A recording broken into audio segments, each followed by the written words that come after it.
Hi hello friends, welcome back to my channel. ನಾನು ಸಂಗೀತ. ಬರ್ರಿ ಇವತ್ತು ತರಕಾರಿ ಸಾಂಬಾರನ್ನ ಯಾವ ರೀತಿ ಮಾಡೋದು ಅಂಥೇಳಿ ನಾನು ನಿಮ್ಮ ಜೊತೆ ಶೇರ್ ಮಾಡ್ಕೋತೀನಿ. ಎಲ್ಲರೂ ನೋಡ್ರಿ ಬೇರೆ ಬೇರೆ ಥರ ಮಸಾಲೆ ಅದನ್ನೆಲ್ಲನೂ ಯೂಸ್ ಮಾಡಿ ಮಾಡ್ತಾರೆ. ನಾನು ಯಾವುದೇ ಮಸಾಲೆ ಯೂಸ್ ಮಾಡಲಾರ್ದೆ ತುಂಬಾ ಈಸಿಯಾಗಿ ಮಾಡ್ಬೋದಂತ ರೆಸಿಪಿನ ತೋರ್ಸಾಕತ್ತೀನಿ. ಅದಕ್ಕೆ ಇವಾಗ ಒಂದು ಸೌತೆಕಾಯಿ ಮತ್ತು ಗಜ್ಜರಿ, 2 ಟೊಮೆಟೊ ಮತ್ತು ಆಲೂಗಡ್ಡೆನ ತೊಗೊಂಡಿದ್ದೀನಿ. ನಿಮ್ಗೆ ಯಾವೆಲ್ಲ ತರಕಾರಿ ಇಷ್ಟ ಆಗುತ್ತಲ್ಲ ಅದನ್ನೆಲ್ಲನೂ ಕೂಡ ಹಾಕಿ ಮಾಡ್ಬೋದು. ತರಕಾರಿ ಹಾಕಿ ಸಾಂಬಾರು ಮಾಡೋದ್ರಿಂದ ಟೇಸ್ಟು ಚೆನ್ನಾಗಿರ್ತದೆ. ಇವಾಗ ಒಂದು ಸ್ವಲ್ಪ ನಾನು ಪಾಲಕನ್ನು ಕಟ್ ಮಾಡಿ ಇಟ್ಕೊಂಡಿದ್ದೆ, ಅದನ್ನು ಕೂಡ ಹಾಕ್ತಾಯಿದ್ದೀನಿ. ನೀವು ಪಾಲಕು, ಮೆಂತ್ಯ ಸೊಪ್ಪು ಮತ್ತು ನುಗ್ಗೆಕಾಯಿ ಸೊಪ್ಪು ಕೂಡ ಹಾಕಿ ಮಾಡ್ಬೋದು, ತುಂಬಾ ಟೇಸ್ಟಿಯಾಗಿರ್ತದೆ. ಇವಾಗ ತೊಗರಿಬೇಳೆನ ಹಾಕ್ಕೊಳಕತ್ತೀನಿ. ತೊಗರಿಬೇಳೆ ಇಲ್ಲ ಅಂದರೆ ನೀವು ಹೆಸರು ಬೇಳೆ ಕೂಡ ಹಾಕಿ ಮಾಡ್ಬೋದು, ಟೇಸ್ಟು ಚೆನ್ನಾಗಿರ್ತದೆ. ಇವಾಗ ಸ್ವಲ್ಪ ಅದನ್ನೆಲ್ಲನೂ ನಾನು ಆಲ್ರೆಡಿ ತೊಳೆದು ಇಟ್ಕೊಂಡಿದ್ದೆ, ಹಾಗಾಗಿ ಇವಾಗ ಅದಕ್ಕೆ ಒಂದು 2 ಗ್ಲಾಸಷ್ಟು ನೀರನ್ನು ಹಾಕಿಬಿಟ್ಟು ಸ್ವಲ್ಪ ಅರಿಶಿಣ ಪುಡಿನ ಹಾಕ್ಕೊಳಕತ್ತೀನಿ ಮತ್ತು ಸ್ವಲ್ಪ ಎಣ್ಣೆನ ಹಾಕ್ಕೊಳಕತ್ತೀನಿ. ನೋಡಿರಿ, ಅರಿಶಿಣ ಪುಡಿ ಒಳ್ಳೆಣ್ಣೆ ಹಾಕೋದ್ರಿಂದ ಚೆನ್ನಾಗಿ ಬೇಯ್ತದೆ ಅಂಥೇಳಿ ಹಾಗಾಗಿ ನಾನು ಹಾಕ್ಕೊಳಕತ್ತೀನಿ. ಈ ಸಾಂಬಾರು ನೋಡಿರಿ, ನೀವು ಇದನ್ನು ರೊಟ್ಟಿ ಜೊತೆ, ಚಪಾತಿ ಜೊತೆ, ಅನ್ನದ ಜೊತೆ, ಮುದ್ದೆ ಮತ್ತು ಇಡ್ಲಿ, ದೋಸೆ ಎಲ್ಲದ್ರ ಜೊತೆನೂ ಕಾಂಬಿನೇಷನ್ನು ತುಂಬಾ ಚೆನ್ನಾಗಿರ್ತದೆ. ಇವಾಗ ಕುಕ್ಕರ್ನ ಮುಚ್ಚಿಬಿಟ್ಟು ಒಂದು 3 ಸೀಟಿ ಹೊಡೆಸ್ಕೊಂಡ್ರೆ ಸಾಕು. ನೋಡಿರಿ, ಬೆಂದ್ಬಿಡ್ತದೆ. ಒಂದು ವೇಳೆ ತೊಗರಿಬೇಳೆ ಏನಾದ್ರೂ ಗಟ್ಟಿ ಇತ್ತಂದ್ರೆ ಜಾಸ್ತಿ ಹೊಡೆಸ್ಕೋಬೇಕಾಗತ್ತೆ. ನೋಡಿರಿ, ಇವಾಗ ನಾನು ಈ ಕಡೆ ನುಗ್ಗೆಕಾಯಿನ ಆಲ್ರೆಡಿ ಕುದಿಸಿ ಇಟ್ಕೊಂಡಿದ್ದೆ. ಯಾಕಂದ್ರೆ ಕುಕ್ಕರ್ ಒಳಗೆ ಹಾಕಿ ಕುದಿಸಿದ್ರೆ ಏನಾಗುತ್ತಂದ್ರೆ ಫುಲ್ ಹಣ್ಣಾಗ್ಬಿಡ್ತದೆ. ಹಾಗಾಗಿ ನಾನು ಅದನ್ನು ಬೇರೆ ಸಪ್ರೇಟಾಗಿ ಕುದಿಸ್ಕೊಂಡು ಇಟ್ಕೊಂಡಿದ್ದೆ. ಈ ಕಡೆ ನೋಡಿರಿ, ಮಸಾಲೆ ಖಾರ ಖಾಲಿಯಾಗಿತ್ತು, ಹಾಗಾಗಿ ಇವಾಗ ಬರಣಿ ಒಳಗೆ ಮಸಾಲೆ ಖಾರನ ಹಾಕ್ಕೊಳಕತ್ತೀನಿ. ಈ ರೀತಿಯಾಗಿ ನಾವು ಉಪ್ಪು ಖಾರನ ಈ ರೀತಿ ಕಲ್ಬರ್ನಿ ಒಳಗೆ ಅಥವಾ ಗಾಜಿನ ಡಬ್ಬಿ ಒಳಗೆ ಹಾಕಿಡ್ಬೇಕು. ನೋಡಿರಿ, ಯಾಕಂದ್ರೆ ಉಪ್ಪು ಮತ್ತು ಖಾರ ನೀರು ಬಿಡ್ತಿರ್ತದಲ್ಲ, ಹಾಗಾಗಿ ಪ್ಲಾಸ್ಟಿಕ್ ಒಳಗೆ ಯೂಸ್ ಮಾಡಬಾರ್ದು. ನಾನು ಮುಂಚೆ ಪ್ಲಾಸ್ಟಿಕ್ ಯೂಸ್ ಮಾಡ್ತಿದ್ದೆ, ಇವಾಗ ಈ ರೀತಿ ಯೂಸ್ ಮಾಡ್ಕೊಳಕತ್ತೀನಿ. ಇವಾಗ ನಾನು ರಾಗಿ ಹಿಟ್ಟನ್ನು ತೊಗೊಂಡೆ. ನೋಡಿರಿ, ಪಾಕೆಟ್ನ ತಂದಿದ್ರು, ಹೊಸದಾಗಿತ್ತು, ನೋಡೋಣ ಯಾವ ರೀತಿ ಐತೆ ಅಂಥೇಳಿ. ನಾ ಯಾವಾಗಲೂ ಯೂಸ್ ಮಾಡೋದು ವಿಜಯ ಬ್ರ್ಯಾಂಡ್ ಅವ್ರದ್ದು ರಾಗಿ ಹಿಟ್ಟನ್ನ ಯೂಸ್ ಮಾಡ್ತೀನಿ. ಇವಾಗ ಅದನ್ನು ಕಟ್ ಮಾಡಿಬಿಟ್ಟು ಒಂದು ಬಾಕ್ಸಿಗೆ ಹಾಕ್ಕೊಳಕತ್ತೀನಿ. ಇದ್ರ ಜೊತೆ ನಾನು ರಾಗಿ ಮುದ್ದೆನ ಮಾಡ್ಕೊಳಕತ್ತೀನಿ. ರಾಗಿ ಮುದ್ದೆನ ತುಂಬಾ ಈಸಿಯಾಗಿ ಮತ್ತು ಪರ್ಫೆಕ್ಟಾಗಿ ಯಾವ ರೀತಿ ಮಾಡ್ಬೋದು ಅಂಥೇಳಿ ನಾನು ಆಲ್ರೆಡಿ ವಿಡಿಯೋನ ಶೇರ್ ಮಾಡಿ. ನೋಡಿರಿ, ಯಾರಾದರೂ ನೋಡಿಲ್ಲ ಅಂದ್ರೆ ನೋಡಿಬಿಟ್ಟು ನೀವು ಕೂಡ ರಾಗಿ ಮುದ್ದೆನ ಮಾಡ್ಕೊರಿ. ಇವಾಗ ನೋಡಿರಿ, ರಾಗಿ ಮುದ್ದೆ ಆಲ್ರೆಡಿ ಮಾಡಿ ಇಟ್ಕೊಂಡು ನಾನು ಅದು ಸ್ವಲ್ಪ ತಣ್ಣಗೆ ಆದಮೇಲೆ ಇವಾಗ ಮುದ್ದೆನ ಕಟ್ಕೋಬೇಕು. ಇವಾಗ ಕುಕ್ಕರದ ವಿಸಿಲನ್ನು ಆಯಿತು, ಸೀಟಿ ಅದೆಲ್ಲನೂ ಹೋದ್ಮೇಲೆ ಇವಾಗ ನೋಡಿರಿ ಈ ರೀತಿ ಬೆಂದದದು. ಅದನ್ನು ನೀವು ಕಡ್ಗೋಲು ಅಥವಾ ಸ್ಪೂನ್ ಸಹಾಯದಿಂದ ಈ ರೀತಿಯಾಗದು ಎಲ್ಲನೂ ನಾವು ಮ್ಯಾಶ್ ಮಾಡ್ಕೋಬೇಕು. ಮ್ಯಾಶ್ ಮಾಡ್ಕೊಂಡ್ಮೇಲೆ ಈ ರೀತಿ ಕಾಣ್ತಾ ನನಗೆ ಅನ್ನಕ್ಕೆ ಇಡಬೇಕಾಗಿತ್ತು, ಹಾಗಾಗಿ ನಾನು ಕುಕ್ಕರ್ನ ತಗೊಂಡು ಬೇರೆ ಪಾತ್ರೆಗೆ ನಾನು ಹಾಕ್ಕೊಳಕತ್ತೀನಿ. ನೋಡ್ರಲ್ಲಿ ಈ ರೀತಿಯಾಗಿ ಚೆನ್ನಾಗಿ ಅದು ಕುದ್ದದ. ಇವಾಗ ಒಂದು ಕಡಂಗಿ ಅಥವಾ ಒಂದು ಪಾತ್ರೆನ ಇಟ್ಬಿಟ್ಟು ಎಣ್ಣೆನ ಹಾಕ್ಕೊಳಕತ್ತೀನಿ. ಎಣ್ಣೆ ಹಾಕ್ಕೊಂಡ್ಮೇಲೆ ಸಾಸಿವೆನ ಹಾಕ್ಕೊಂಡು ಆಮೇಲೆ ಸಾಸಿವೆ ಸ್ವಲ್ಪ ಚಟಪಟ ಆದಮೇಲೆ ಜೀರಿಗೆನ ಹಾಕ್ಕೊಳಕತ್ತೀನಿ. ಮೊದಲಿಗೆ ನಾವು ಸಾಸಿವೆನ ಹಾಕ್ಕೋಬೇಕು. ಸಾಸಿವೆ ಹಸಿ ಬಿಸಿ ಇತ್ತಂದ್ರೆ ಅಷ್ಟೊಂದು ಟೇಸ್ಟು ಚೆನ್ನಾಗಿರಲ್ಲ.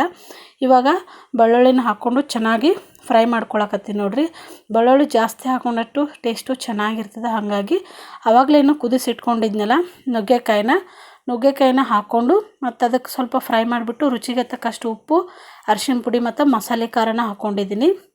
ನೀವು ಮಸಾಲೆ ಖಾರ ಇಲ್ಲ ಅಂದ್ರೆ ಅಚ್ಚ ಖಾರದ ಪುಡಿ ಮತ್ತು ಸಾಂಬಾರು ಪೌಡ್ರ್ ಅಂತ ಏನು ಮಾಡ್ತಿರಲ್ಲ ಅದನ್ನು ಕೂಡ ಹಾಕ್ಕೋಬೋದು. ಅದನ್ನೆಲ್ಲನೂ ಒಂದು 2 ನಿಮಿಷ ಈ ರೀತಿಯಾಗಿ ಕಾಯಿಡ್ಸ್ಕೋಬೇಕಾಗುತ್ತೆ. ಎಣ್ಣೆ ಒಳಗನ ಫ್ರೈ ಮಾಡ್ಕೋಬೇಕು. ಫ್ರೈ ಮಾಡ್ಕೊಂಡ್ಮೇಲೆ ಕುದಿಸಿಟ್ಕೊಂಡಿದ್ನೆಲ್ಲ ತರಕಾರಿ ಮತ್ತು ಬೇಳೆನ ಹಾಕಿಬಿಟ್ಟು ಚೆನ್ನಾಗಿ ಮಿಕ್ಸ್ ಮಾಡ್ಕೋಬೇಕು. ನಿಮಗೆ ಗಟ್ಟಿ ಅನಿಸಿದರೆ ಇನ್ನೊಂದು ಚೂರು ನೀರು ಹಾಕ್ಕೋಬೇಕಾಗತ್ತೆ. ನಾನು ಇನ್ನೊಂದು ಅರ್ಧ ಗ್ಲಾಸಷ್ಟು ನೀರು ಹಾಕ್ಕೊಂಡೆ. ನೋಡಿರಿ, ತುಂಬಾ ಗಟ್ಟಿ ಅನ್ನಿಸ್ತು. ಇಷ್ಟಾದರೆ ಸಾಕು. ನೋಡಿರಿ, ಪರ್ಫೆಕ್ಟಾಗಿರುವಂಥ ಸಾಂಬಾರು ರೆಡಿ ಆಗುತ್ತೆ. ನಾವು ಇದನ್ನು ಸಣ್ಣ ಉರಿ ಒಳಗೆ ಇಟ್ಬಿಟ್ಟು ಒಂದು 10ರಿಂದ 15 ನಿಮಿಷ ಕುದಿಸ್ಕೋಬೇಕಾಗುತ್ತೆ. ಯಾವುದೇ ಸಾಂಬಾರಾಗಲಿ ನೋಡಿರಿ, ಸ್ವಲ್ಪ ನಾವು ಸಣ್ಣ ಉರಿ ಒಳಗಿಟ್ಟು ಕುದಿಸ್ಕೊಂಡ್ರೆ ಟೇಸ್ಟು ಚೆನ್ನಾಗಿರ್ತದೆ. ಅದೇನು ಕುದೀತದಲ್ಲ, ಕುದ್ರೆ ಅದೊಂಥರ ಸ್ಮೆಲ್ಲೇ ಬೇರೆ ಬರ್ತದೆ ಮತ್ತು ರುಚಿನೇ ಬೇರೆ ಇರ್ತದೆ. ನೋಡಿರಿ, ಇವಾಗ ಅದನ್ನು ಚೆನ್ನಾಗಿ ನಾವು ಒಂದು 10 ನಿಮಿಷದವರೆಗೂ ಅದನ್ನು ಕುದಿಸ್ಕೋಬೇಕು.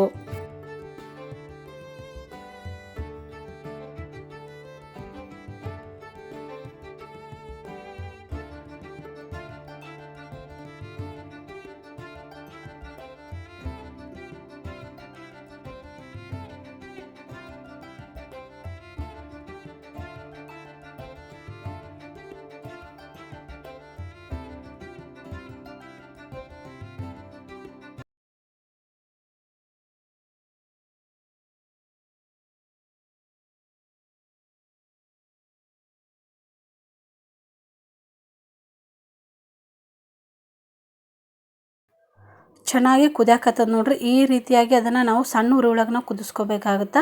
ಮೇಲ್ಗಡೆ ನೋಡ್ರಿ ನಾನು ಕೊತ್ತಂಬರಿ ಸೊಪ್ಪನ್ನು ಹಾಕ್ಕೊಂಡಿದ್ದೀನಿ. ಇವಾಗ ಕೊತ್ತಂಬರಿ ಸೊಪ್ಪನ್ನು ಹಾಕೊಂಡ್ಬಿಟ್ಟು ಇದನ್ನು ಗ್ಯಾಸ್ ಆಫ್ ಮಾಡಿದ್ರೆ ಮುಗೀತು ನೋಡ್ರಿ. ಪರ್ಫೆಕ್ಟ್ ಆಗಿರುವಂಥ ರುಚಿಕರವಾದಂಥ ತರಕಾರಿ ಸಾಂಬಾರು ರೆಡಿ ಆಗುತ್ತೆ. ನೋಡಕತ್ತಿರಲ್ಲ, ತುಂಬಾ ಚೆನ್ನಾಗಿ ಬಂದಿತ್ತು. ಟೇಸ್ಟ್ ಕೂಡ ನೋಡ್ರಿ ತುಂಬಾ ಚೆನ್ನಾಗಿತ್ತು. ಮನೆ ಒಳಗೆ ಕೂಡ ಎಲ್ಲರೂ ಇಷ್ಟಪಟ್ಟರು. ಇವಾಗ ರಾಗಿ ಮುದ್ದೆನ ಮಾಡಿದ್ದೆ ನಾನು. ಸಣ್ಣ ನೋಡ್ರಿ ನನ್ನ ಮಕ್ಕಳಿಗೆ ಮಾಡಿದ್ದೆ, ಮೀಡಿಯಮ್ ಸೈಜ್ ಒಳಗೆ ಮಾಡಿದ್ದೆ ನಾನು. ಇವಾಗ ಬೇಸಿಗೆದಲ್ರಿ ರಾಗಿನ ನಾವು ವಾರಕ್ಕೆ 1-2 ಸಲ ಯೂಸ್ ಮಾಡಬೇಕು ನೋಡ್ರಿ. ಇವಾಗ ಎಲ್ಲರೂ ಊಟ ಮಾಡಾಕತ್ತೀವಿ. ರಾಗಿ ಮುದ್ದೆ ಮತ್ತು ಸಾಂಬಾರು ಕಾಂಬಿನೇಷನ್ ತುಂಬಾ ಚೆನ್ನಾಗಿತ್ತು ಮತ್ತು ಟೇಸ್ಟ್ ಕೂಡ ಇತ್ತು ನೋಡ್ರಿ. ನೀವು ಕೂಡ ಈ ರೀತಿ ಸಾಂಬಾರನ್ನ ಟ್ರೈ ಮಾಡಿಬಿಟ್ಟು ಹೇಳ್ರಿ ಯಾವ ರೀತಿ ಇತ್ತು ಅಂಥೇಳಿ. ನೋಡಿದ್ರೇ ತಿನ್ಬೇಕು ಅನ್ಸಾಕತ್ತದಲ್ಲ, ಅಷ್ಟೊಂದು ರುಚಿಯಾಗಿತ್ತು ಸಾಂಬಾರು ಕೂಡ. ಬರ್ರಿ ಇವಾಗ ಒಂದು ಯೂಸ್ಫುಲ್ ಆಗಿರುವಂಥ ಟಿಪ್ನ ತೋರ್ಸಕತ್ತೀನಿ. ಈ ರೀತಿಯಾಗಿ ಒಂದು ಬಾಕ್ಸ್ ಒಳಗೆ ನಾವು ಈ ರೀತಿ ಕಾಟನ್ ಬಟ್ಟೆನ ಹಾಕಿಬಿಟ್ಟು ಸಣ್ಣದಾಗಿ ಕಟ್ ಮಾಡಿ ಕೊತ್ತಂಬರಿನ ಹಾಕಿ ಇಟ್ಕೊಂಡ್ರೆ 1 ವಾರದಾದರೂ ಏನೂ ಆಗಂಗಿಲ್ಲ ನೋಡ್ರಿ. ಇದು ನಾನು 1 ವಾರ ಆಯ್ತು ಇವಾಗ ಇಟ್ಬಿಟ್ಟು ಈ ರೀತಿಯಾಗಿ ಇಟ್ಕೊಂಡು ಫ್ರಿಜ್ ಒಳಗೆ ಇಟ್ಕೊಂಡಿದ್ದೆ ನಾನು. ನೋಡ್ಬೋದು ಇಲ್ಲಿ ಒಂಚೂರು ಕಲರ್ ಚೇಂಜ್ ಆಗಿದೆ, ಅದು ಬಿಟ್ಟರೆ ಏನೂ ಕೊಳ್ತಿಲ್ಲ ಏನಿಲ್ಲ. ನಾವು ಹೆಂಗೆ ಇಟ್ಟರು ಕೂಡ ಕೊತ್ತಂಬರಿ ನೋಡ್ರಿ ಸ್ವಲ್ಪ ಹಾಳಾಗೇ ಆಗುತ್ತೆ. ಈ ರೀತಿ ಮಾಡಿ ಇಟ್ಕೊಳ್ಳೋದ್ರಿಂದ ಹಾಳಾಗಂಗಿಲ್ಲ. ಎಲ್ರಿಗೂ ಈ ಟಿಪ್ಪು ಇಷ್ಟ ಆಗುತ್ತೆ ಅಂತ ಅಂದ್ಕೊಂಡು ನೋಡ್ರಿ. ಮತ್ತು ನೋಡ್ರಿ ಮಕ್ಕಳಿಗೆ ಈ ರೀತಿಯಾಗಿ ನೈಟ್ ಡ್ರೆಸ್ ತೊಗೊಂಡು ಬಂದಿದ್ದೆ ಇಬ್ರಿಗೂ ಕೂಡ.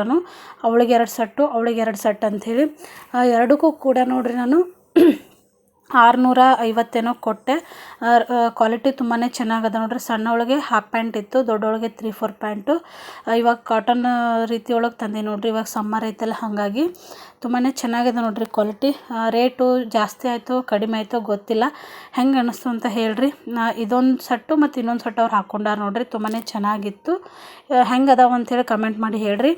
ಈ ವಿಡಿಯೋನ ಇಲ್ಲಿಗೆ ಎಂಡ್ ಮಾಡ್ತಾ ಇದ್ದೀನಿ. ಮತ್ತೆ ಮುಂದಿನ ವಿಡಿಯೋದೊಳಗೆ ಮತ್ತೆ ಸಿಗ್ತೀನಿ ಸ್ನೇಹಿತರೆ. ಈ ವಿಡಿಯೋ ಖಂಡಿತವಾಗ್ಲೂ ಇಷ್ಟ ಆಗಿದ್ರೆ ಲೈಕ್ ಮಾಡಿ, ಶೇರ್ ಮಾಡಿ, ಕಮೆಂಟ್ ಮಾಡಿ ಮತ್ತು ಸಬ್ಸ್ಕ್ರೈಬ್ ಮಾಡಿ.